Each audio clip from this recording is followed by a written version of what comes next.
এদিকে আছে কি কাজ চলছে? এই চলছে, আগে পানি হচ্ছে ঢুকে যাবে। তো আমি এখন খাবার রেডি করছি। এই মটন দেখতে পাচ্ছ, ডেলি বানাবো। মটনের সাইজগুলো দেখাও একটু। মটনের সাইজ বহুত বড় একটা সাইজগুলো দেখো। কত গ্রামের আছে এখানে? এখানে সব 210 গ্রামের সাইজ আছে আমাদের। আচ্ছা, এটা কি? এই একটা হান্ডি সব রেডি করলাম আমি, এই যে ভিডিওতে দেখতে বাহ, পাচ্ছ। একটা হান্ডি রেডি, এখন সেকেন্ড লটের মাল রেডি হচ্ছে আমার। আচ্ছা আচ্ছা। এখানে আমার বাটারফ্লাই রেডি হয়ে গেছে। আজকে কি 31st পার্টি নাকি? 30% পার্টি। আচ্ছা, এটা কি?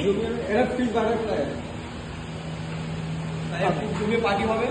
আর সব মাল রেডি হচ্ছে, আর আমাদের পার্টি হবে। ঠিক আছে। কি তৈরি হচ্ছে দাদা?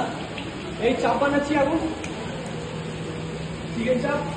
তারপরে বিরিয়ানি দম দিয়ে দিয়েছি। ওইটা 100 জনের একটা দম দিয়েছি, আর একটা দেবো দম মাল রেডি। এটা কি দিলে? এটা দিলাম কাজু পেস্ট, কাজু মগজ পেস্ট আছে। আর একটা পেস্ট হচ্ছে ওখানে নারকল ব্রাউন অনিয়ন যে পেস্ট করছে এখানে, ওইটাও দেবো।